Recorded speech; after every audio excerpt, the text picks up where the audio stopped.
네, 오늘 요한복음 10번째 시간이고요. 제목은 구경꾼이란 제목입니다. 요한복음 2장 23절에서 25절까지 말씀입니다. 요한복음 2장 23절부터 보겠습니다. 6월절에 예수께서 예루살렘에 계시니 많은 사람이 그의 행하시는 표적을 보고 그의 이름을 믿었으나 예수는 그의 몸을 그들에게 의탁하지 아니하셨으니 이는 친히 모든 사람을 아시며 또 사람에 대하여 누구의 증언도 받으실 필요가 없었으니 이는 그가 친히 사람의 속에 있는 것을 아셨음이니라. 아멘. 네, 25절 보면 예수님은 사람에 대하여 누구의 증언도 받으실 필요가 없다고 말씀하세요. 이 말은 예수님이 창조주이기 때문에 사람에 대한 무엇을 또 들으실 필요가 없죠. 예수님이 사실 직접 사람을 다 만드신 거기 때문에 사람이 뭐 이러쿵저러쿵 이야기를 들으실 필요는 없어요. 예수님이 사실은 창조주이시기 때문에 그렇죠. 그래서 어떠한 증언도 들을 필요가 없다고 25절은 이야기하고 있습니다. 그리고 또 반대로 24절은 사람이 예수님을 증언하는 문제예요. 그러니까 사람에 대한 거를 예수님께 증언하는 얘기, 그리고 사람이 예수님을 증언하는 이야기, 그 두 가지 이야기를 오늘 본문이 이야기하는 거예요. 근데 24절은 예수님의 증언의 문제인데 역시 예수님은 인간들에게 의탁하지 않으신다고 표현해요. 그러니까 증언을 인간들에게 맡기지 않으시는 거예요. 그렇다면 우리가 이제 고민해 봐야 할 게 뭐냐면, 우리가 예수님을 증언할 필요가 없다는 얘기를 하는 거잖아요. 오늘 본문은 우리가 뭐 예수님이 어떻고 저떻고 어디 가서 이야기할 필요가 없다고 24절은 이야기하는 거예요. 그럼 우리가 예수님을 전도를 안 해도 된다는 얘기인가? 또 이렇게 고민에 빠지게 되죠. 그러면 요한이 도대체 무슨 얘기를 하는 걸까? 우리는 평소에 듣기로는 예수님을 믿으면 예수님을 이렇게 증언하러 다녀야 되잖아요. 그게 맞지 않나요? 그게 맞다고 생각을 해왔는데 이상한 이야기를 하는 거예요. 오늘 본문은. 그러니까 예수는 그의 몸을 그들에게 의탁하지 아니하셨으니 이는 친히 모든 사람을 아시며. 그러니까 모든 사람의 생각과 마음을 읽기 때문에 그들의 어떤 증언을 받을 필요가 없다고 사실은 이야기하고 있는 거예요. 그러면 오늘 요한이 말한 오늘 본문을 정리하면, 예수님은 하나님이시기 때문에 인간들의 상태를 누구의 증언으로 아실 필요도 없고, 이미 그 속을 다 알고 계시기 때문에 아실 필요가 없고, 또 예수님은 사람들의 증언을 받으실 필요도 없다고 말하는 거예요. 이게 도대체 무슨 얘기일까? 그런데 마태복음에 보면 우리가 잘 아는 이야기가 있죠. 28장 19절인가요? 거기 보면, 그러므로 너희는 가서 모든 족속으로 제자를 삼아 아버지와 아들과 성령의 이름으로 세례를 베풀고 내가 너희에게 분부한 모든 것을 가르쳐 지키게 하라. 이렇게 얘기했단 말이에요. 마태복음에서는. 그런데 오늘 본문은 예수님은 인간의 증언을 받을 필요가 없다는 뉘앙스로 얘기를 하고 있어요. 그럼 이게 도대체 뭐가 맞는 얘기인지 우리가 고민에 빠져요. 근데 둘 다 맞습니다. 둘 다 맞아요. 그러니까 우리가 예수님을 증언하는 것도 맞고요. 예수님을 증언할 필요가 없는 것도 맞아요. 그 얘기는 뭐예요? 성령께서 하신다는 얘기거든요. 성령께서 하시기 때문에 우리는 할 필요가 없다. 둘 다 맞는 거예요. 이 문제가 굉장히 어렵죠. 그래서 질문을 굉장히 많이 받아요. 저도. 성령이 다 하시니까 그럼 내가 굳이 안 믿는 남편을 안 쳐다놓고 뭐 배나라 감나라 이렇게 얘기할 필요가 없는 건가요? 이렇게 질문하기도 하고, 그래도 마음의 감동이 자꾸 우리 남편한테 뭔가 복음을 전해야 되는 감동이 오는데 이걸 어떻게 또 나의 어떤 인본주의적인 어떤 그 마음으로 하고 있는 건 아닌가요? 이렇게 또 질문하기도 하고요. 근데 오늘 말씀은 둘 다 이제 맞다라는 얘기를 일단 하고 있는 겁니다. 그래서 중요한 건 뭐냐면 내가 예수 그리스도의 십자가로 복음화 되었느냐가 사실은 먼저 중요한 거예요.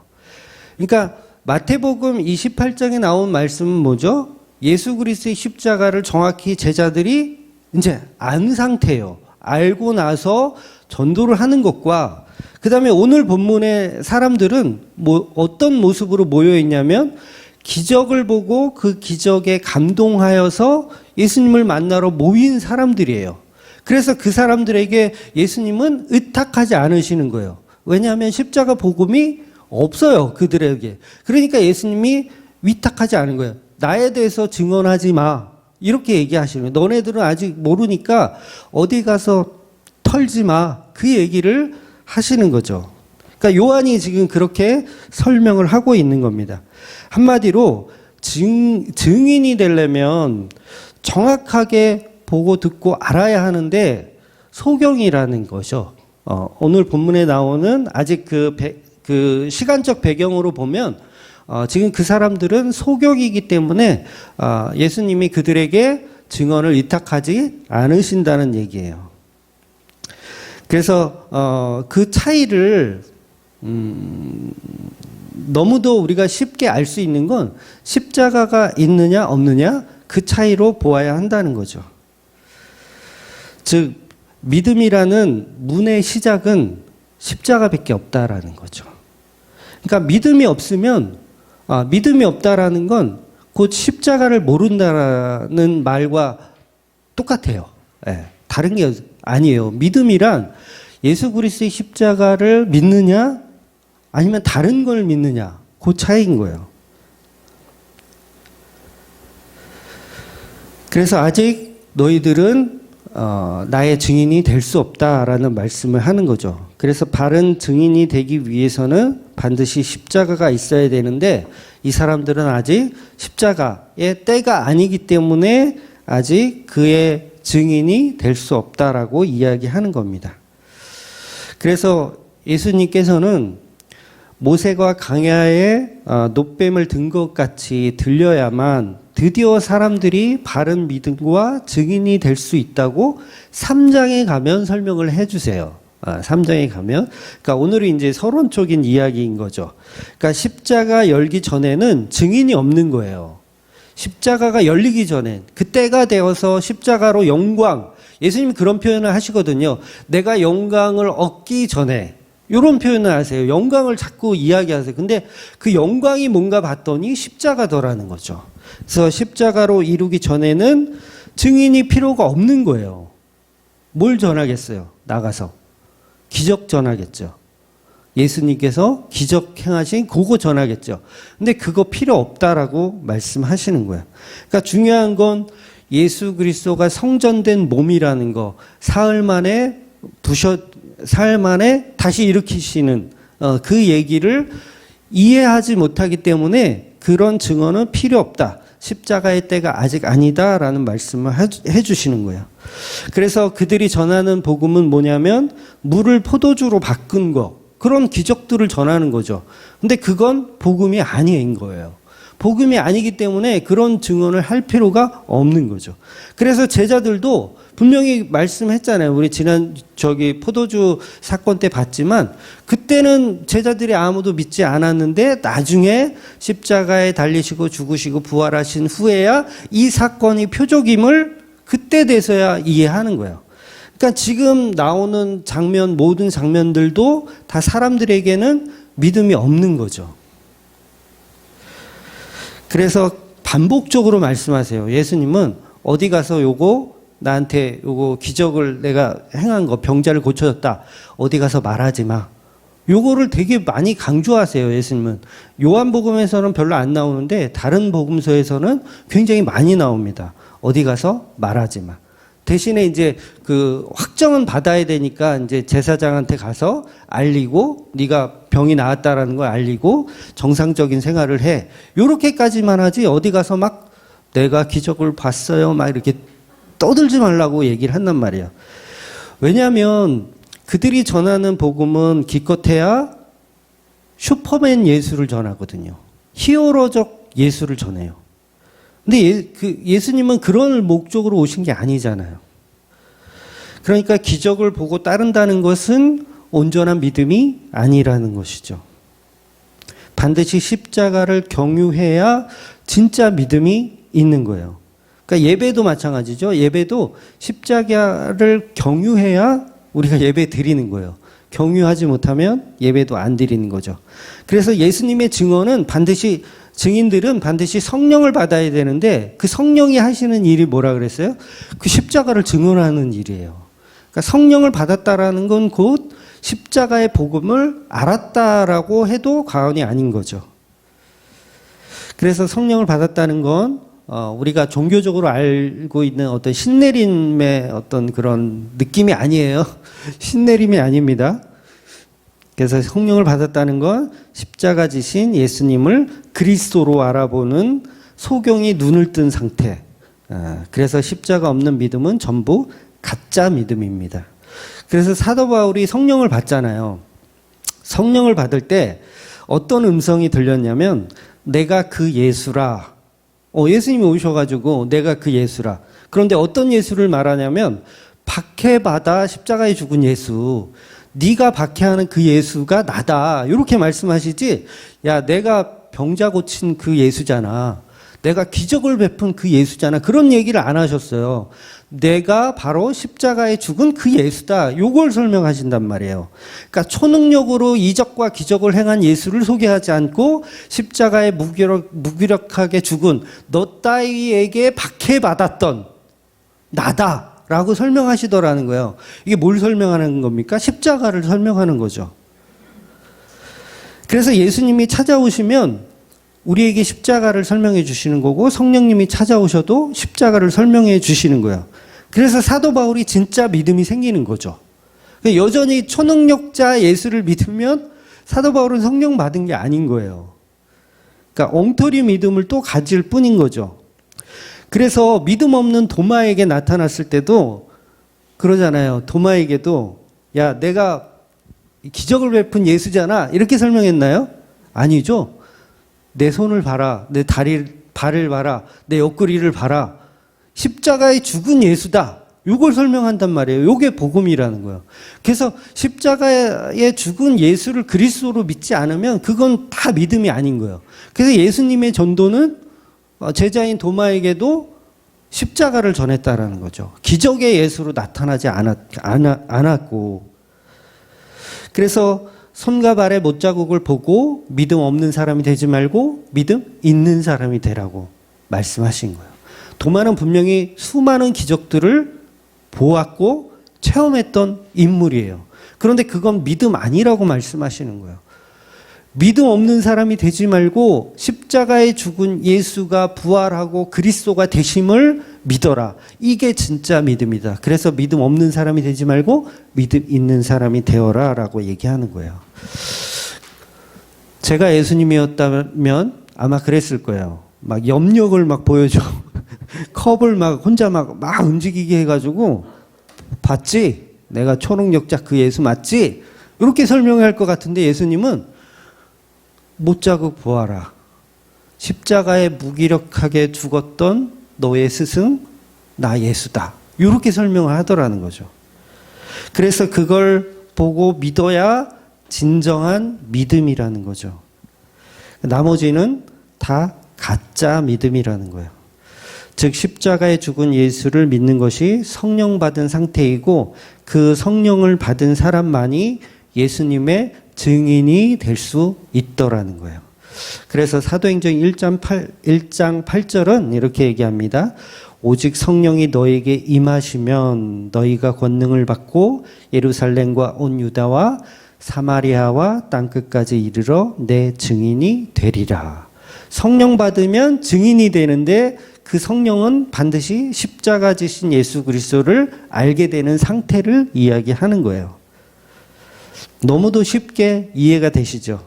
그래서 성령을 받아서 그 십자가 예수가 그리스도임을 믿을 때 비로소 우리는 증인이 되는 거예요.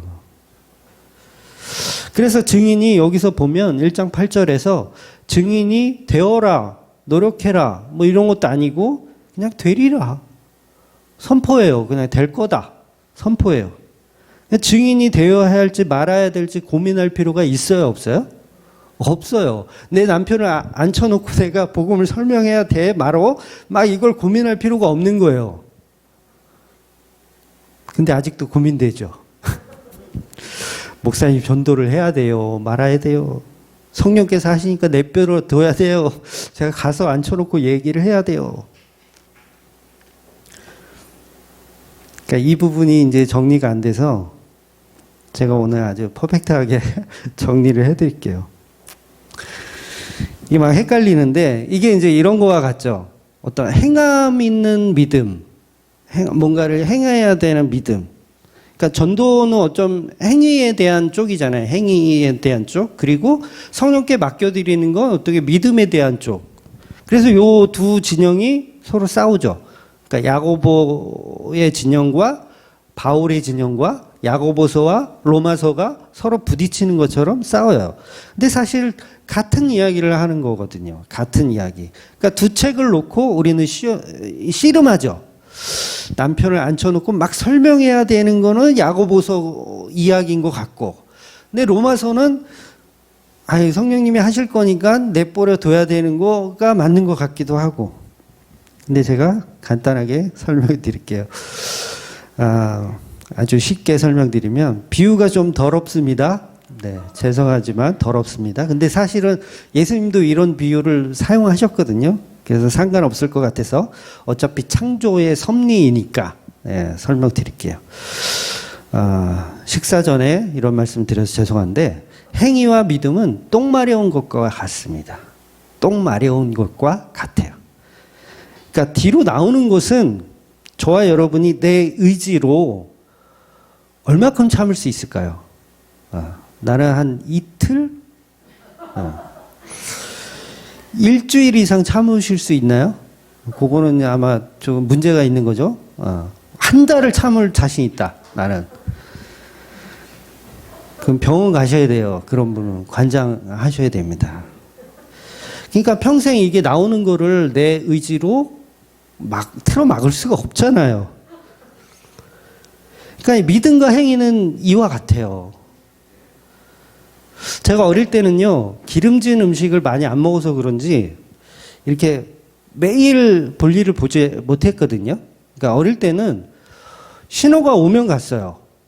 신호가 오면. 그 뭐 이틀에 한 번씩 가기도 하고, 어쩔 때는 막 3일에 한 번씩 가기도 하고, 그냥 신호가 오면 갔어요. 아주 자유로운 영혼이니까, 어릴 때니까. 뭐 학교에서 수업하다 말고도, 선생님, 화장실 갔다 올게요. 그리고 화장실 가고. 자유로운 영혼이니까. 근데 성인이 되고 직장 생활을 하다 보니까 그럴 수가 없잖아요. 그래서 항상 같은 시간에 이렇게 볼 일을 미리 보는 거예요. 신호가 오지 않아도, 신호가 올 일이 없죠. 미리미리 이렇게 다 해두면. 그래서 중요한 건 내가 원한다고 참을 수 있는 게 아니라는 거죠. 먹으면 반드시 나와야 된다는 거예요. 그래서 사도 바울이 성령을 받았는데, 성령을 받는다는 건 뭐라 그랬어요? 십자가에 죽은 예수 그리스도의 살과 피를 먹는 거예요. 예수 그리스도의 살과 피를 먹었으면 어떻게 돼요, 이제? 그게 소화돼가지고 이제 나와야 되겠죠. 이게 나오는 게 이제 행위예요, 이게 전도고. 근데 잘 안 돼요. 처음에 했는데. 사도 바울이, 이게 먹었어. 예수 그리스도의 살과 피를 먹고 전도를 하는데 잘 안 돼. 잘 이렇게 믿어주지도 않고. 그래서 바구니 타고 도망가잖아요. 사도 바울이 바구니 타고 도망가. 아닌가 보다. 그래서 전도를 멈춰요. 아닌가 보다. 예수님이 하셔야 되나 보다. 그리고 고향에 가서 거기서 이제 특별한 어떤 전도 여행 같은 걸 안 하죠. 무려 10몇 년 동안을. 그런데 분명히 사도 바울은 예수님께서 이방인을 위한 어떤 그런 도구로 사용하실 계획이 있으셨잖아요. 근데 바울이 참는다고 이게 참아질까요? 이게 신호가 오는 거를. 그러니까 행위는 이와 같은 거예요. 내가 예수님의 살과 피를 먹었으면 그 행위는 밖으로 나올 수밖에 없습니다. 언젠간 터져 나와요. 근데 그걸 미리미리 보느냐 아니면 그냥 참고 참다가 폭발을 하느냐, 그 차이인 거죠. 그러니까 저 같은 경우는 이제 직업이 목사고 매일 이렇게 설교를 하고 전도를 하니까 자발적으로 볼일을 보는 사람인 거고요. 그다음에 여러분들은 신호가 올 때마다 볼일을 보시는 사람들인 거예요. 이해가 좀 되시나요? 그런 개념으로 행위와 믿음을 구분하시면 되는 거예요. 예수님의 살과 피를 먹었다면 반드시 버텨낼 수가 없는 겁니다. 나올 수밖에 없어요. 반응이 와요. 참으면 변비됩니다. 예, 반응이 와요. 그러니까 성령님이 하시는 일은 마치 우리의 이 신진대사와 같습니다. 내가 거부한다고 거부되어지지 않더라는 거죠. 성령님이 임하시면 그래서 사마리아와 땅끝까지 이르러 내 증인이 되는 거예요. 먹었으면 우리는 화장실에 볼일 보는 사람이 되는 거예요. 버틸 수가 없는 거죠. 그렇다면 그 과정에 있어서 뭐가 옳다, 뭐가 틀렸다라는 정의를 내릴 수가 없는 거죠. 사실은 같은 말을 하고 있는 거죠. 야고보서는 뭘 얘기하냐면 매일 아침마다 볼일을 보고 출근해라, 그 얘기를 하는 거고, 로마서는 먹으면 무조건 신호 온다. 먹으면 무조건 신호 온다. 어느 때가 됐든 신호가 온다. 그 얘기를 하는 거예요. 똑같은 얘기를 하고 있는 거죠. 그러니까 일부러 하나님이 창조의 질서에서 사람이 음식을 먹는 시스템으로 창조를 하신 거예요. 왜? 요 설명을 하기 위해서. 예수님도 요 설명을 하셨거든요. 요런 설명을. 예수님의 살과 피를 먹어라, 요 설명하셨잖아요. 왜 이 비유를 하기 위해서 인간의 시스템을 그렇게 만드신 거예요. 요 설명을 하기 위해서. 창조의 질서 속에 복음을 다 담아내신 거죠. 그러니까 오늘 본문이 말하는 증언에 관한 이야기는 성령 받지 않은 십자가의 때를 모르는 사람들이기 때문에 그들에겐 증언할 필요가 없다고 요한은 얘기한 거예요. 왜? 그들은 먹은 게 없어요. 지금 예수님 곁에 있는 지금 2장에 나온 제자들, 사람들은요, 먹은 게 없어요. 십자가를 먹지 않았어요. 예수님의 살과 피를 안 먹었어요. 그러니까 나올 게 없잖아요. 그러면 증인이 될 수가 없는 거죠. 그래서 예수님이 그들에게 위탁하지 않으신 거예요. 아무것도 위탁하지 않으신 거예요. 그래서 23절에는 사람들이 예수님의 이름을 믿었다고 하는데 24절은 그 믿음이 가짜라고 기록하고 있는 겁니다. 그래서 23절이 말하는 사람들의 믿음은 아까도 말씀드렸다시피 기적을 보고 온 거예요. 그러니까 기적을 표적으로 보지 못한 거죠. 표적을 기적으로만 본 거예요. 그냥 구경꾼들인 거죠. 오늘 제목이기도 한 구경꾼들인 거예요. 그들이 가진 믿음은 결국 종교적 열심일 뿐이라는 거예요. 종교적 열심. 그러니까 예수님의 살과 피를 먹어본 적이 없으니 가스만 나오는 거죠. 계속 뿡뿡뿡 가스만 나오는 거예요.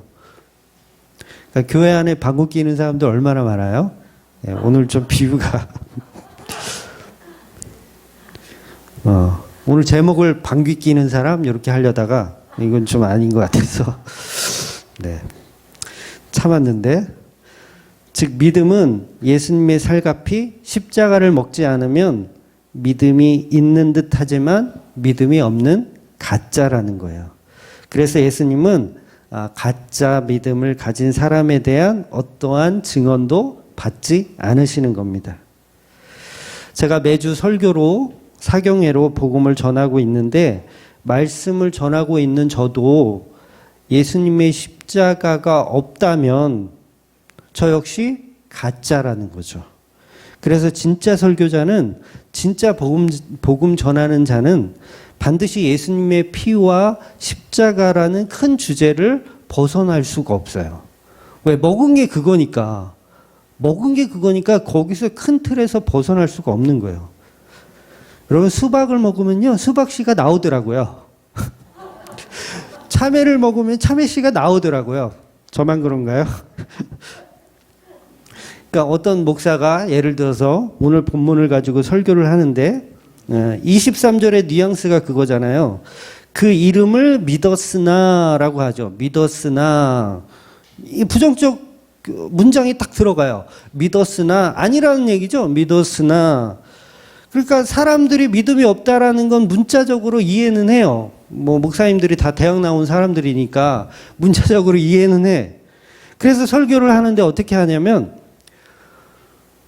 믿었으나 의심하지 말고 믿으세요. 이렇게 설교해요, 진짜. 의심하지 말고 믿으세요.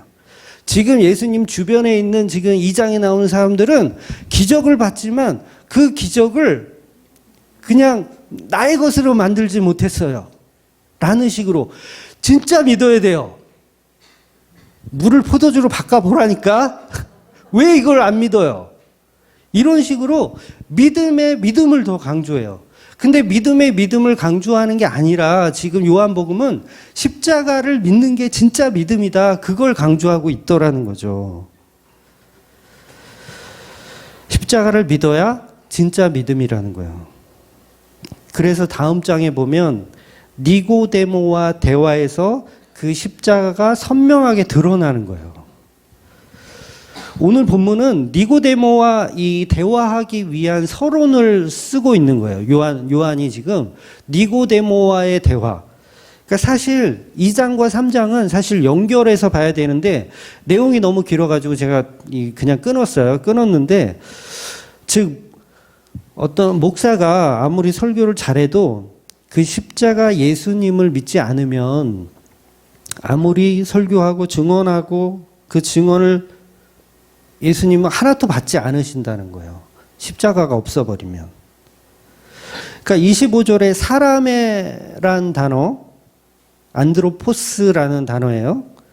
인간의 얼굴을 가진 인간이란 뜻이에요. 인간의 얼굴을 가진 인간. 그래서 우리 핸드폰에 그 안드로이드 있죠. 안드로이드 구글. 이거 비슷한 단어거든요. 그래서 안드로이드는 그거잖아요. 사람의 얼굴을 한 기계. 뭐 이런 뜻이더라고요. 구글에서 아주 돈을 억수로 벌었죠. 안드로이드 때문에. 근데 이거와 비슷한 단어가 오늘 25절에 나오는 사람의 안드로포스예요. 인간의 얼굴을 가진 인간. 즉 본문에 사용된 이 안드로포스의 뜻은 인간의 형상을 하고 있지만 하나님이 원하시는 인간의 모습은 아니란 얘기예요. 그러니까 반드시 십자가로 정의된 사람만이 하나님이 원하는 사람이라는 거예요. 그랬을 때 예수님이 위탁하는 거예요. 그들에게 위탁하는 거. 여러분 우리가 이 세상 살면서요. 십자가 복음 모르면요. 죄송하지만 사람이 아닌 거예요. 이해가 되세요? 십자가 복음 모르면요. 굉장히 잔인한 소리인데 이게 잔인한 소리인데 십자가 복음 모르면 마귀들과 전혀 다를 게 없는 거예요. 그래서 오죽하면 성경에 너희는 마귀의 자식이다라는 말씀을 하셨겠어요. 너희는 마귀의 자식이다. 십자가 복음 모르면요. 사람이 아닌 거예요. 마귀의 자녀인 거예요. 마귀의 자녀. 그래서 마귀들이 가는 지옥을 사람이 가는 거잖아요. 이게 안드로포스예요. 사람의 형상을 하고 있지만 사람이 아닌 거죠. 십자가 없으면 그래서 구원이 없는 거예요. 십자가 없으면 구원이 없는 거고 십자가 없으면 사람이 아닌 거죠. 그래서 예수님을 믿을 때 십자가가 아닌 그냥 기적과 체험으로 예수를 믿는다는 것은 이 안드로포스의 상태가 되는 거죠. 사람의 형상을 하였지만 마귀의 자녀가 되어 있는 상태. 그래서요, 이 십자가가 없는, 빠져있는 교회에 예를 들어서 어떤 신비주의적인 거를 막 이렇게 추구하는, 기적과 이적을 추구하는 교회. 가짜 교회예요, 가짜. 네, 가짜 교회. 뭐 예수님의 이름으로 명하노니 병만은 떠나갈지어다. 뭐 예수님 이름 얘기한다고 해서 교회가 아닌 거예요, 거기가. 왜? 십자가가 없으니까. 그리고 십자가가 있다 그래도 그 십자가를 이용하죠. 옛날에 제가 자주 다니던 기도원이 있어요. 거기는 이제 성결교회 쪽 기도원인데, 기도할 때 이렇게 X를 해야 돼. X 카바를 딱 하고 머리에 손을 딱 올리고 엎드려 가지고 기도하는 거예요. 예수님의 십자가 보혈을 생각하면서 십자가 보혈을 머릿속에 그리면서 주야 주야 내 문제는 해결될지어다 이러면서 기도하는 거예요. 십자가가 있지만 그 십자가를 이용하는 거죠. 네. 그게 뭐예요? 그게 마귀 새끼들인 거예요. 그러니까 예수님의 기적을 복음으로 십자가로 이해하는 게 아니라 이용해 묻는 거죠. 오늘 본문이요. 천천히 묵상해 보시면 그런 것들을 다 난도질하고 있는 엄청난 말씀이에요. 난도질하고 있는 거예요. 니고데모가 왜 찾아왔죠? 니고데모는요. 신비주의를 체험한 소문을 듣고 온 거예요. 믿음 하나도 없어요. 니고데모 뭐 나중에는 물론 당연히 거듭나고 회개한 것으로 보지만 지금 이 3장에 나오는 니고데모는요. 신비주의를 보고 온 거예요. 신비주의를 보고.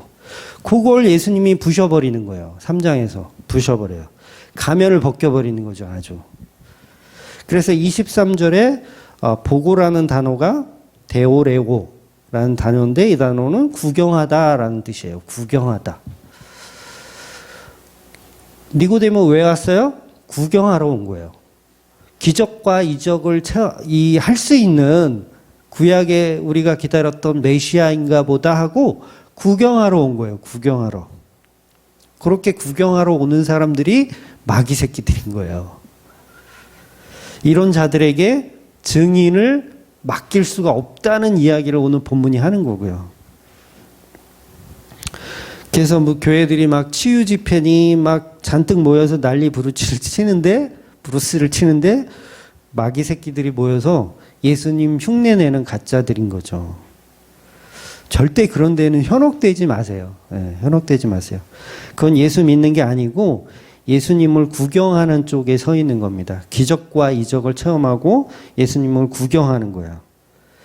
그것이 바로 사람의 모습을 하고 있는 안드로포스, 짐승이에요. 짐승.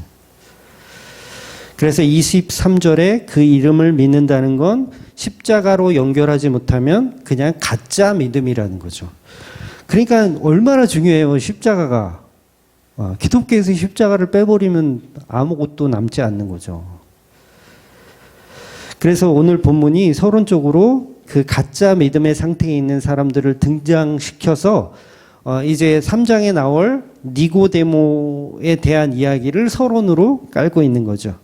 그래서 니고데모는 기적을 보고 예수님을 하나님이 보내신 선생으로 알고 믿지만 그래서 그 말씀을 위해서 예수님을 찾아왔지만 그 니고데모의 믿음은 구경꾼의 믿음, 가짜 믿음이라는 걸 말씀하시고 이 니고데모에게 정확하게 이제 설명을 해주세요. 진짜 믿음은 그게 아니고 진짜 믿음이 뭔지 내가 제대로 설명해 줄게라고 하시면서 거듭남에 대해서 중생에 대해서 설명해 주시는데 그 거듭남과 중생에 있어서 결론이 뭐냐면 결국 십자가의 죽음이라는 걸 설명해 주세요. 예수님이 다 설명해 주세요. 그러니까 거듭남은 다시 태어나는 거잖아요. 그러니까 니고데모가 듣고 황당해 하는 거죠. 아니 내가 다시 엄마 뱃속으로 들어가요? 어떻게 다시 태어나요? 그러니까 황당해 하는 거예요. 그래서 예수님이 뭐라고 결론을 내주시냐면 3장 14절 다음 주에 또 볼 거예요. 그냥 이렇게 들으세요. 3장 14절에 모세가 광야에서 뱀을 든 것 같이 인자도 들려야 하리니 이는 그를 믿는 자마다 영생을 얻게 하려 하심이니라. 정확하게 십자가 설명하시죠. 믿음은 이거야. 내가 광야에 놋뱀을 든 것 같이 모세가 놋뱀을 든 것 같이 내가 십자가에 달려 죽어야 돼. 그래야 믿음이 되는 거야. 그래서 그 믿음을 갖는 사람마다 영생을 주는 거야. 라고 말씀하는 거죠. 그리고 우리가 너무도 잘 아는 요한복음 3장 16절이 등장하는 거예요. 하나님이 세상을 이처럼 사랑하사 독생자를 주셨으니 이는 그를 믿는 자마다 멸망치 않고 영생을 얻게 하려 하심이니라. 그러니까 요 말씀만 우리는 가위로 이렇게 오려내가지고 다 외우죠? 요한복음 3장 16절 해가지고 요것만 다 외우죠? 근데 여기서 이거는 하나도 중요한 게 아니에요, 사실. 16절은 중요한 게 아니고 더 중요한 거는 그 앞에 있는 14절과 15절이라는 거죠. 광야에 놋뱀을 든 것 같이 인자도 들려야 하리라. 요 십자가를 설명하는 내용이 복음이라는 거예요. 이 16절은 결과고 요거는 결과니까 사실 중요한 건 아니죠. 이 과정이 중요한 거죠, 과정이. 그래서 그 믿음은 예수님이 십자가에 달려야 된다는 얘기예요. 믿음을 가지려면. 예수님이 주시는 믿음은 십자가로만 주어진다. 그래서 지금 사람들이 가지고 있는 기적 보고 믿고 있는 그 믿음은 믿음이 아닌 거죠. 제자들도 지금 한 자리를 차지하기 위해서 지금 예수님 쫓아오고 있거든요. 그것도 믿음 아니다. 니고데모도 이제 지성적인 어떤 믿음을 갖고 있어요. 지성적인 믿음. 왜냐하면 구약의 선지자들이 했던 메시아를 기다리니까. 지성적인 믿음이 있는데 그것도 온전한 믿음 아니다. 그것도 구경꾼의 믿음이다라고 정의해 주시는 거예요. 그래서 니고데모는 믿음이 없는 거죠. 현재. 믿음이 없어요. 왜냐하면 아직 때가 아니기 때문에 그래요.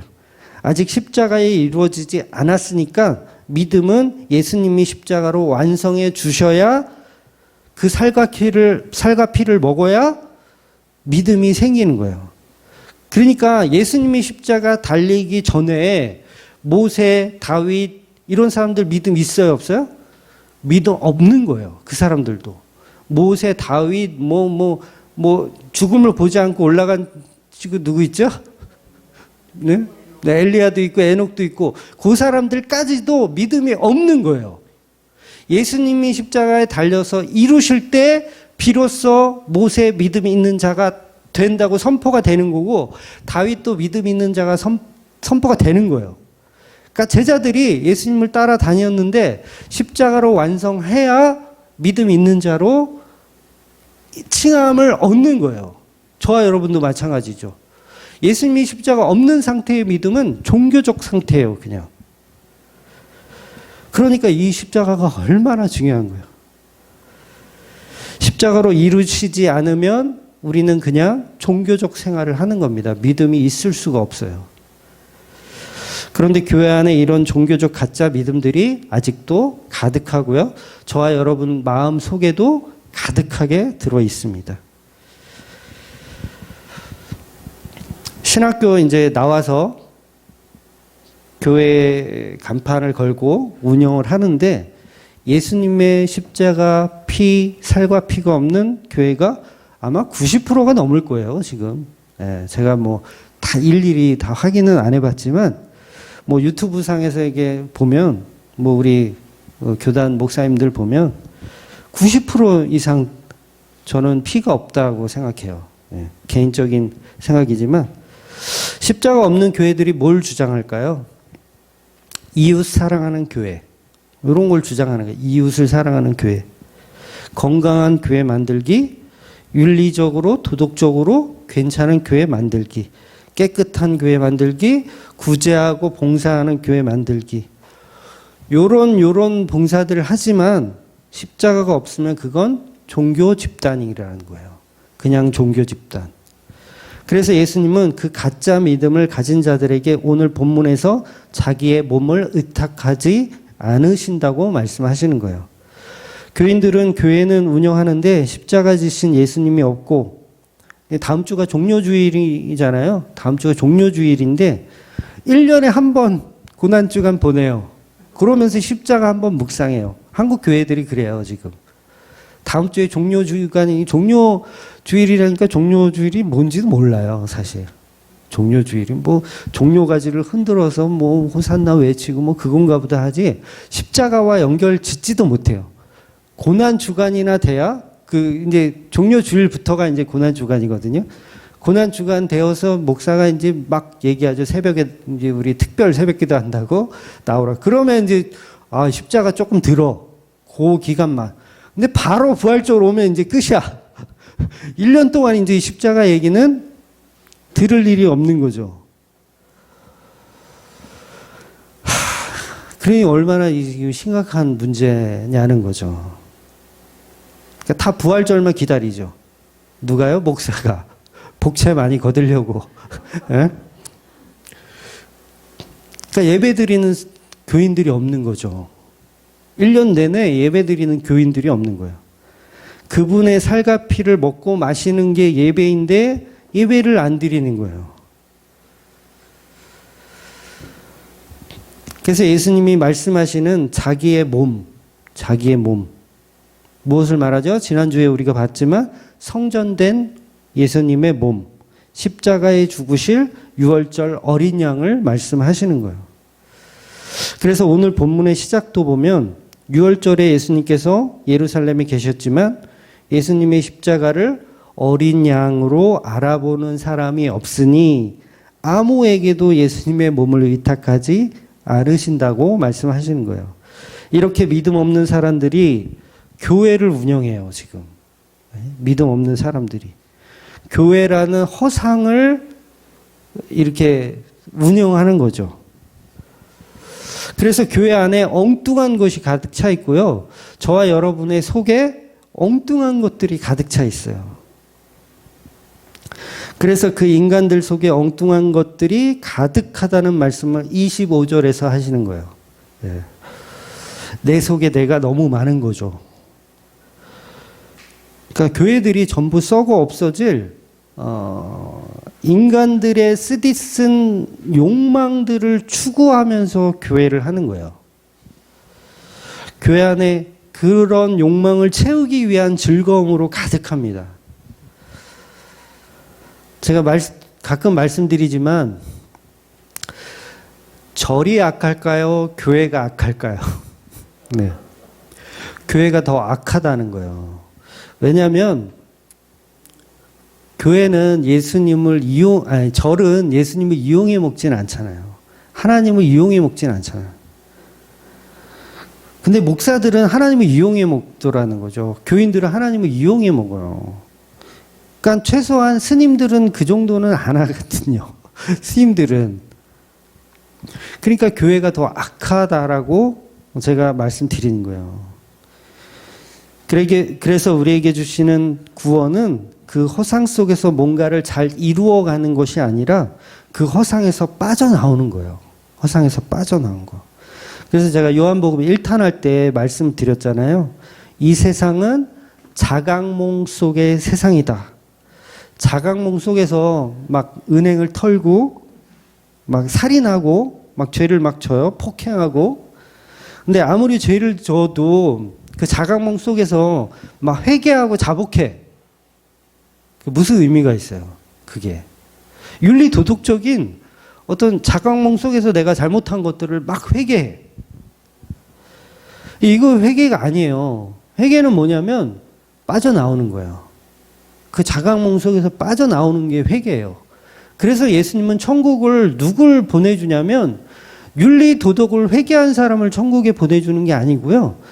거기서 빠져나온 사람들, 예수 그리스도의 십자가로 빠져나온 사람들을 천국 보내주는 거예요. 이건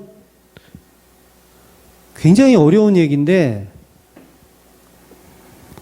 이게 진리예요. 교회는 이거 말해야 돼요. 이거.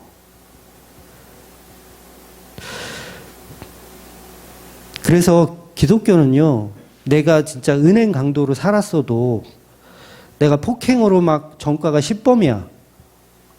이랬어도요, 예수 그리스도의 십자가 보혈을 믿으면 그 사람에게 천국이 주어지는 거예요. 골 때리죠? 골 때려요. 이거 종교화 될 수가 없어요. 그래서 기독교는 종교화 될 수가 없는데 종교화를 시켜버렸죠. 윤리 도덕을 회개하라고 막 그러고 가르치죠. 대단한 마귀 새끼예요. 네, 대단한 마귀 새끼예요. 근데 거기에 기독교인들이 다 넘어가 있다라는 거죠. 그러니까 자각몽 속에서 열심히 회개하는 거예요. 거기서 빠져나와야 되는데. 그러니까 제가 이 부분을 사경회 때 제가 설명드렸거든요. 오늘 꼭 그 사경회를 좀 들으시면 좋을 것 같고요. 우리가 살고 있는 이 세상은요, 거울 속 세상이에요. 거울 속 세상. 거울 속 세상은 좌우가 바뀌어 있는 세상이에요. 허상이에요, 허상. 여러분, 이 세상은요, 제가 말씀드리지만 100년 안에 다 끝나요. 개인적으로. 그렇잖아요.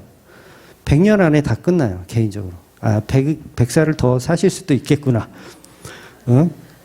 비교적 100년 안에 다 끝나요. 그럼 이걸 허상이라고 말하는 제가 억진가요? 아니면 이게 가능성 있는 얘기 같아요? 이게 가능성이 있는 얘기인 거예요. 이 세상은 허상입니다.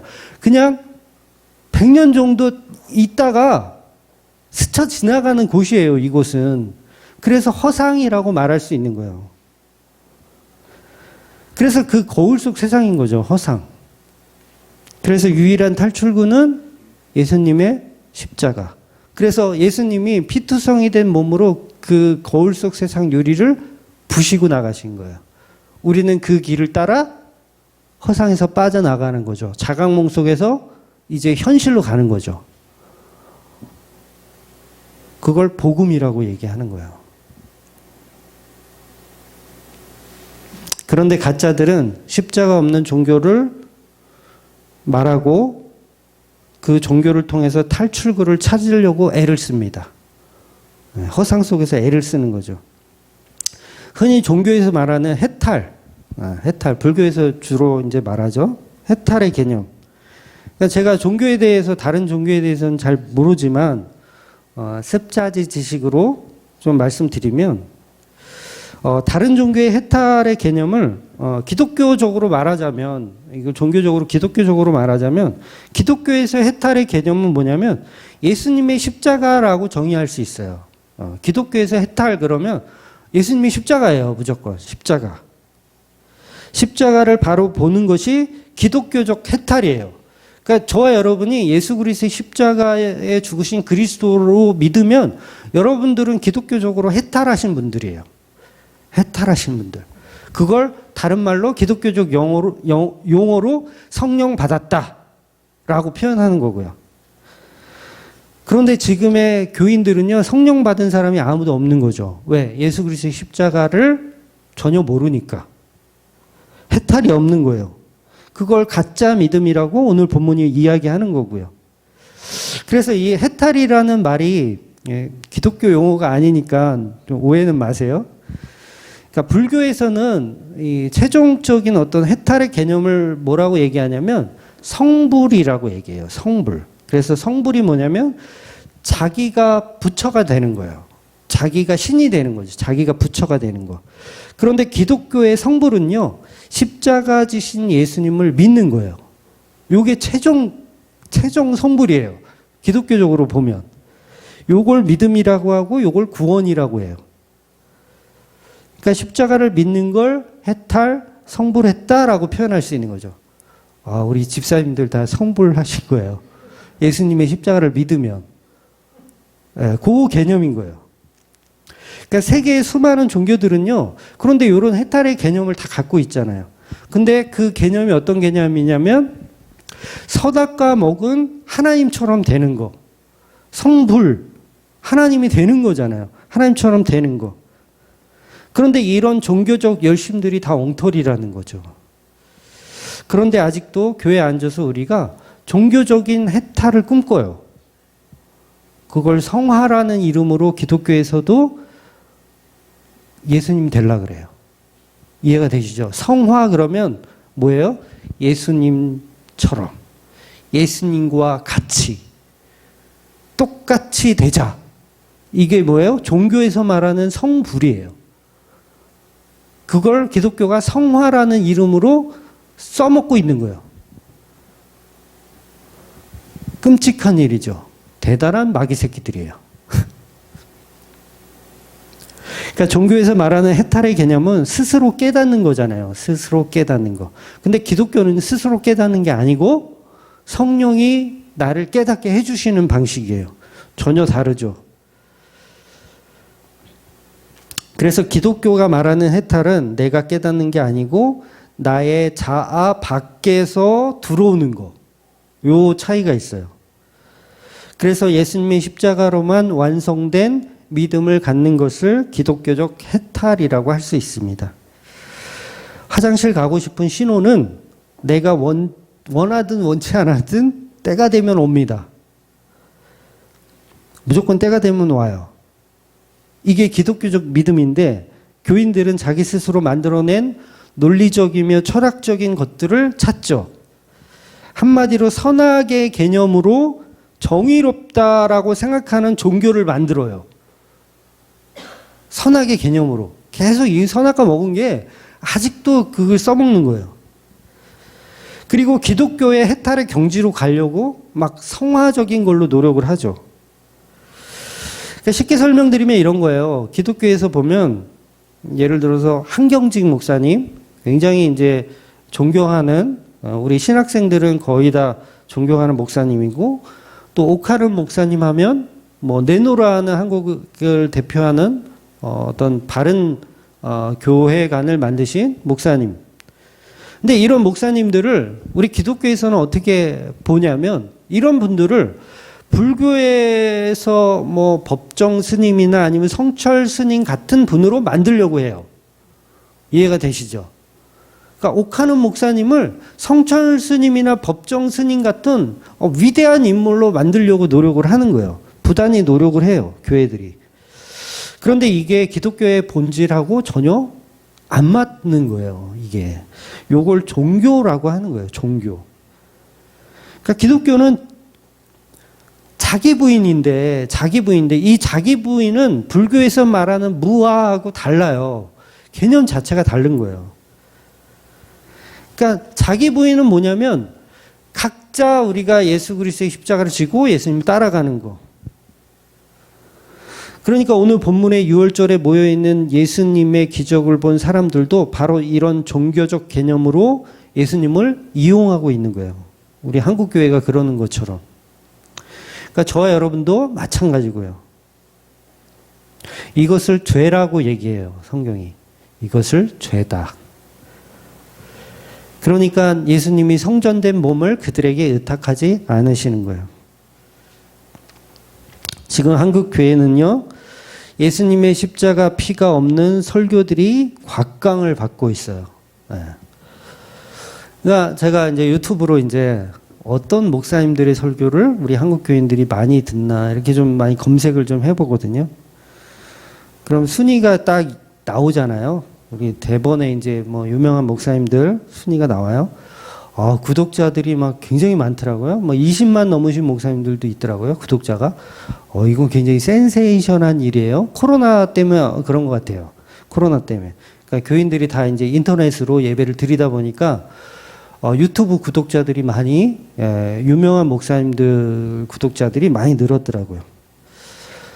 그런데 그 곽강받는 목사님들의 설교의 내용들은 철학적이고 인문학적이며 과학적인 설교들이에요. 굉장히 인기가 많습니다. 설교를 못한다는 게 아니에요. 설교를 엄청 잘하세요. 그런데 그런 목사님들에게 인기가 많죠. 그리고 기적을 일으키는 목사들, 요새는 한풀 죽었지만, 코로나 때문에 한풀 죽었지만, 그 사람들도 꽤나 인기가 있어요. 뭐 기적을 일으키는 장로, 막 이런 사람들 인기가 있었어요. 그리고 예수님을 통해서 부자 되는 법을 세미나하는 그런 사람도 굉장히 인기가 많았어요. 이런 거에 기독교인들이 열광하면서 따라다니는 거예요. 인문학에 따라다니고 철학에 따라다니고 뭐 그런 세미나에 따라다니고 종교적 열심으로 교회를 운영하는 거죠. 그렇다면 오늘 본문에서 이야기하는 구경꾼들과 뭐가 다르냐는 거죠. 결국 날이 갈수록 기독교의 종교화는 계속되어질 거예요. 더 심해지고요. 계속 기독교가 철학화되어 가는 거예요. 철학화. 아마 코로나19로 더 심해졌어요. 그게 더 심해졌어요. 저는 굉장히 많이 느끼거든요. 더 심해졌구나. 갈수록 더 기독교가 종교화 되어 가고 있구나. 불교의 해탈의 사상이 무아의 사상이 기독교로 들어와서 지배하고 있어요. 기독교의 자기 부인은 없어지고 불교의 무아의 사상이 더 인기를 끌어요. 십자가 없는 자기 부인. 이게 불교가 말하는 무아거든요. 십자가 없는 자기 부인. 근데 기독교가 말하는 자기 부인은 십자가 있는 자기 부인이에요. 그냥 기독교가 종교화되고 있는 거죠. 그래서 한국 기독교 역사가 불교의 역사에 비하면 세 발의 피죠. 불교는 옛날부터 있었고 굉장히 오래전부터 있었고 기독교는 이제 100년 좀 넘었는데 당연히 기독교가 불교의 사상에 먹히는 게 당연한 거예요. 그러니까 앞으로도 이제 다국적 사회잖아요, 우리가. 다문화 가정들이 많이 오고 이제 힌두교인들 더 많아질 거고요. 이슬람교인들 더 많아질 거예요. 거기에 기독교의 정신이 있을까요? 점점 이제 바뀌는 거예요. 아니, 이미 바뀌어져 있더라고요. 이미 바뀌어져 있어요. 정말 안타까운 일이에요. 제가 그래도 신앙생활 처음 했을 때 80년, 90년대 초만 해도 부흥사들이 그 정도는 아니었는데 지금은 십자가가 전혀 없는 종교화되어 있어요. 완전히 종교화되어 있어요. 요걸 느끼셔야 되는데. 응? 그런 종교화가 어떤 거냐면 대표적인 예를 하나 들어드리면 우리가 흔히 그런 이야기를 하잖아요.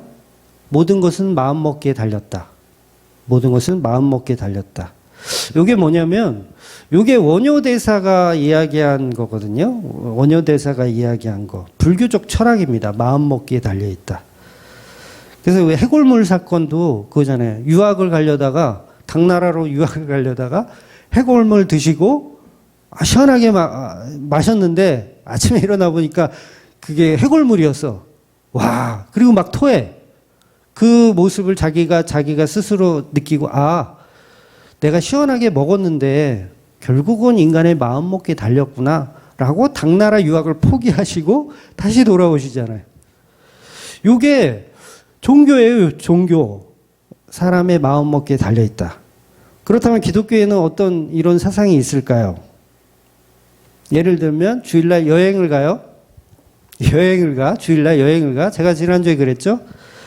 10년 동안 주일 성수를 한 번도 안 빠진 사람 있으면은 빠지라고. 빠져서 여행을 가든가 가시라고 얘기 들었죠. 그런데 빠지더라도 그곳에서 이제 내 마음이 교회에 있으니까 빠져도 된다. 요걸 제가 말씀드린 게 아니에요. 요게 원효대사가 말한 거고 제가 말한 건 뭐냐면 어딜 가든 예수 그리스도의 몸된 교회라는 걸 설명드린 거예요. 그러니까 여행을 가더라도 예수 그리스도의 십자가를 먹고 묵상하지 않으면 그건 종교화된 거죠. 그러니까 주일 성수 핑계로 빠져도 된다라는 얘기가 아니라 주일 성수는 예수 그리스도의 피를 묵상하는 게 주일 성수라는 얘기를 한 거예요. 그런데 그걸 종교화로 받아들이면 어떻게 되냐면 내가 여행 가더라도 내 마음은 지금 목사님 주만교회에서 예배 드리고 있지. 내 마음은 하나님 이 마음을 알아주실 거야 라는 이 마음. 기독교는 인간의 마음을 안 보신다니까요. 그 속에 간사한 것이 가득한데 예수님은 그거 보시겠어요? 인간의 마음을? 내 마음이 진심이에요, 하나님. 야, 웃기지 마. 네 안에 십자가가 있는지 없는지 나는 그거 볼 거야. 이렇게 말씀하신다고요. 그러니까 백날 우리의 마음을 들이면 뭐 할 거야? 요거는 원효대사가 말한 마음이죠. 그런데 코로나19로요, 다 그거 가리키고 있는 거 아세요? 코로나19로 지금 대면 예배를 이제 안 드리는 교회들이 많잖아요. 집에서 예배 드리셔도 됩니다. 마음은 교회에 나와 있으니까 여러분의 정성을, 마음의 중심을 보십니다. 라는 식으로 만들어요. 그런데 하나님이 인간의 중심을 본다라는 그 중심은 뭐예요? 인간의 어떤 이 논리적인 사고가 아니고 십자가가 있느냐 없느냐 그걸 보시겠다라는 거예요. 그게 중심인 거예요. 사람은 외모를 보지 않고 그 중심을 보신다의 그 중심은 십자가라는 거죠. 근데 그 중심은 우리는 종교적으로 생각하는 거야. 그래서 이 말씀을 오해해서 내 마음은 교회에서 예배드리니 제주도 펜션에서 예배드리나 내 마음은 동일하다고 생각하는 거. 이게 철학적, 이게 종교적 발상이라는 거예요. 그러니까 펜션에서 예배를 드리더라도 거기서 뭘 해야 되는 거예요? 십자가를 묵상해야 되는 거예요. 십자가를 묵상해야 되는 거. 그러니까 가족 여행 가기 싫은데 나는 예배 드리고 싶은데 내가 어쩔 수 없이 여행을 왔지만 내 마음은 주맘교회에 있어요. 이게 우상숭배예요. 아니요, 어디에 있든지 상관없어요. 그게 중요한 게 아니에요. 예배 드리러 오란 얘기가 아니라 어디에 있든지 예수 그리스도의 십자가를 묵상해야 된다는 거죠. 예수 그리스도의 십자가 없으면 예배가 아니기 때문에 그래요. 내 마음을 드려봐야 소용이 없어요. 하나님이 받으시는 예배는 어린 양 예수 그리스도밖에 없는 거예요. 반드시 그 마음에 십자가 지신 예수님이 들어있을 때 여행을 가더라도 상관이 없게 되는 거예요. 그러니까 여행 가셔요? 괜찮아요? 주일날 빠지셔도 돼요? 네, 빠지셔도 돼요. 그러나 거기에 예수 그리스도의 살과 피의 이 묵상이 있어야 된다는 거죠. 그래서 코로나19 교회 못 가니까 하나님 제 마음 아시죠? 가고 싶은데 우리 가족들이 못 가게 해요. 제 마음 아시죠? 네 마음 몰라요. 마음 몰라. 십자가를 무조건 묵상하셔야 돼요. 어디에 있든지. 그래서 제가 그 사경회를 일부러 11시에 올려드리는 이유가 그거예요. 십자가 묵상하시라고. 어디에 있든지. 그러니까 내 마음은 소용없으니까. 십자가 묵상하지 않으면 장소가 어디 되든 소용없다는 거예요.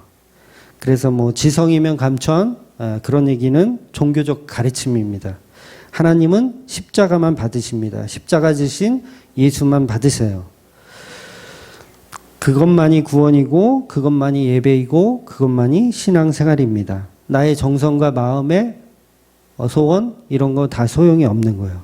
그래서 예수님이 그 마음의 생각을 사람의 속에 있는 모든 것을 다 아신다고 오늘 본문이 이야기하는 겁니다.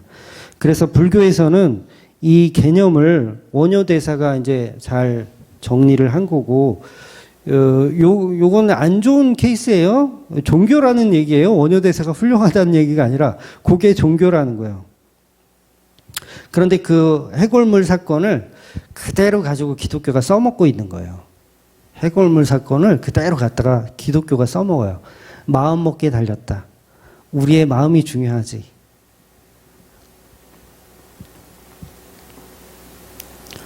그래서 마음 먹기 달려는 거 아니에요. 그거는 종교입니다. 기독교는 인간의 마음 따위로 구원받을 수가 없어요. 세상 종교는 다 그런 식입니다. 인간이 인간을 위한. 그런데 기독교만 유일하게 예수 그리스도의 피로만 해결되는 거예요. 그래서 그 피가 교회를 장악해야 되죠. 그 피가 교회를 장악해야 되는데 교회들이 지금 인간의 정성이 교회를 장악해요. 이게 큰 문제예요. 그래서 우리가 기독교 안에서도 이런 인본주의적인 정의가 옳다라고 착각하며 신앙생활을 하고 있죠. 거기서 빠져나오셔야 돼요. 혹시 저와 여러분이 그동안 그런 마음을 품었다면 빠져나오셔야 돼요. 내 마음이 바르면 됐지. 십자가 모르면 없대. 내 마음이 진심인데 하나님 앞에. 소용없어요? 네, 그걸 믿음 따위라 그러는 거예요. 그런 믿음 따위 소용없다. 반드시 기독교는 피의 제사예요. 이거는 계속 말해도 지겨우시죠? 피, 예수님의 십자가, 피. 유월절 어린 양이 또 등장하잖아요. 오늘 본문도 보면 유월절에 어린 양 십자가 지신 예수님이 있어야 그게 진짜 믿음이다. 안 그러면 구경꾼이고 교회만 왔다 갔다 하는 존재라는 거예요. 힌두교에서는 해탈의 개념을 이렇게 정의하거든요. 힌두교에서는 이제 브라만이 곧 아트만이다라는 말을 해요. 브라만이 곧 아트만이다. 이게 무슨 말이냐면 브라만은 궁극적으로 모든 것의 실체를 이야기합니다. 모든 것의 실체. 먼 우주가 되겠죠. 먼 우주. 눈에 보이는 모든 것은 브라만이다. 그래서 힌두교는 모든 것을 다 신이라고 얘기해요. 다신론을 주장하죠. 뭐 이 마이크도 신이고 뭐 드럼도 신이고 너도 신이고 나도 신이고 다 신인 거예요. 특이하게 힌두교는요 창시자가 없어요. 창시자가 아예 없어요. 힌두교는. 그래서 모든 것을 이렇게 신으로 여기는 거죠. 그래서 모든 것은 신이다. 그래서 결국 세상의 실체를 나의 자아로 알아버린 상태. 요게 이제 아트만이거든요. 아트만은 나의 자아를 모든 것을 알아버린 상태. 내가 알아버린 거야. 내가. 어떤 존재를 내가 알아버렸어. 비슷하죠? 원효가 한 그 얘기하고 비슷하죠? 그러니까 이 개념이 다 종교적인 개념이라는 거예요. 그런데 이게 기독교 안에서도 너무 비일비재하게 있다라는 거죠. 결국 무슨 말이냐면 인간들은 가짜 믿음과 진짜 믿음을 구분하지 못하고 있는데 성경은 뭐라고 얘기하냐면 이걸 십자가의 피로 정의해야 된다라고 얘기하는 거예요. 내가 내 식대로 믿으면 그만이지 이렇게 우리가 생각하잖아요. 내가 내 식대로. 그게 뭐냐면 기독교가 불교화되어 있는 거고 기독교가 힌두교화되어 있는 거예요. 인간의 진심으로 하나님께 드리면요. 그건 황금송아지예요. 인간의 진심으로 드리면. 어떤 분이 이제 요 얘기만 마치고 끝날게요. 어떤 분이 이제 카톡으로 자기가 이제 교회를 찾는데요. 뭐 어디 사는 누군지도 얘기도 안 해. 그냥 하여튼간 질문을 막 주고받았어요. 답변을 다 해줬어요. 카톡은 사실 좀 힘들거든요. 제가 상담하기가. 차라리 그냥 장문의 글을 한번 보내고 답변을 드리면 차라리 편한데 계속 이렇게 이 카톡을 하게 되면 굉장히 힘들어요. 그래도 짜증내지 않고 절대 저는 짜증 안 냅니다. 그런 거는 짜증내지 않고 열심히 상담을 해드렸어요. 그런데 끝날 때 이제 상담이 거의 끝날 때 그분이 뭐라고 얘기하냐면 내가 찾는 교회가 아니네요. 평안하세요. 이렇게 이제 정리를 딱 하시더라고요. 내가 찾는 교회가 아니네요. 평안하세요. 그냥 듣기 싫다는 얘기죠. 듣기 싫다는 얘기죠. 요게 뭐예요? 요게 브라만이 아트만을 찾아내는 과정. 원효대사가 내 마음 먹기에 달렸다라는 거. 여러분 교회를 찾을 때 여러분이 생각하는 교회, 여러분이 추구하는 교회를 찾으면 돼요? 안 돼요? 안 되는 거예요. 예수 그리스도의 몸된 교회를 찾아야 돼요. 주맘교회가 옳다라는 게 아니에요. 주맘교회가 옳다라는 게 아니라 성경을 근거하여 예수 그리스도의 몸된 교회를 찾아야 되는 거지 내가 찾고 있는 교회를 찾으면 안 돼요. 인간이 찾고 싶어서 찾는 대로 가면 어디예요? 거기가? 지옥이에요. 인간이 찾고 싶은 종교를 찾아가면 거기가 어디냐면 거기가 불교고 거기가 힌두교예요. 근데 그걸 찾고 있는 거예요. 그걸 찾고 있는 거.